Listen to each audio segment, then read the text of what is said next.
What if the dragons from How to Train Your Dragon were real? Well, there are a lot of questions to be raised with just this one question. What kind of dragons are we talking about? Are they actual based on dragons from How to Train Your Dragon movies? With their powers and personalities, how many of them would there be? Are they real in terms of they evolved to be that way, or they're suddenly blinked into existence now? Let's assume that Toothless and his friends from Berk are blinked into existence now into our world, but they behave as though they've been here all this time. People, of course, would be fearful. These dragons would also be hunting wildlife. They're only shown eating fish in the movies, but that's more likely because of their general audience being kids and the kids not wanting to be upset seeing the dragons eat each other and other animals that they're more familiar with, like your neighbor's pet or horse. In reality, the dragons, including Toothless, probably fed on smaller animals or large game depending on what species they were. This would be a problem for humans because there's now an element of a predatory creature who can fly stealthily and is highly destructive, more than anything else they've ever known.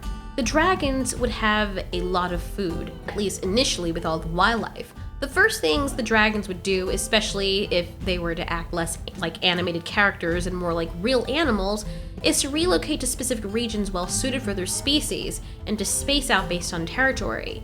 Toothless would hunt at night. The monstrous nightmare, a very large dragon coming in at 5,000 pounds, would probably be one of the most destructive, being able to light itself on fire and thus the surrounding environment.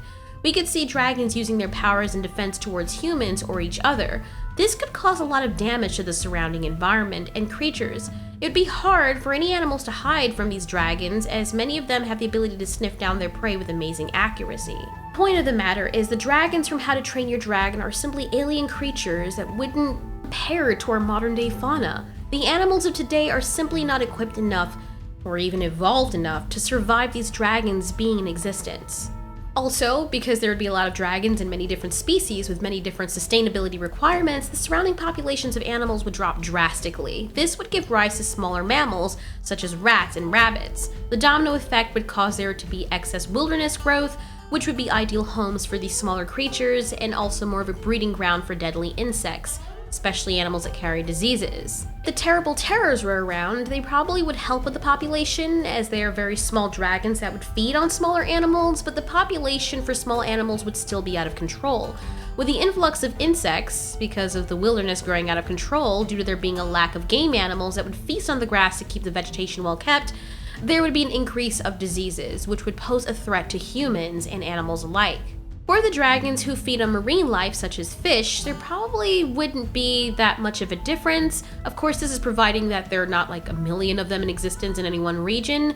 There are many fish in the sea, but if a specific aquatic dragon starts targeting areas where men fish, this could pose a problem with certain areas of food supply.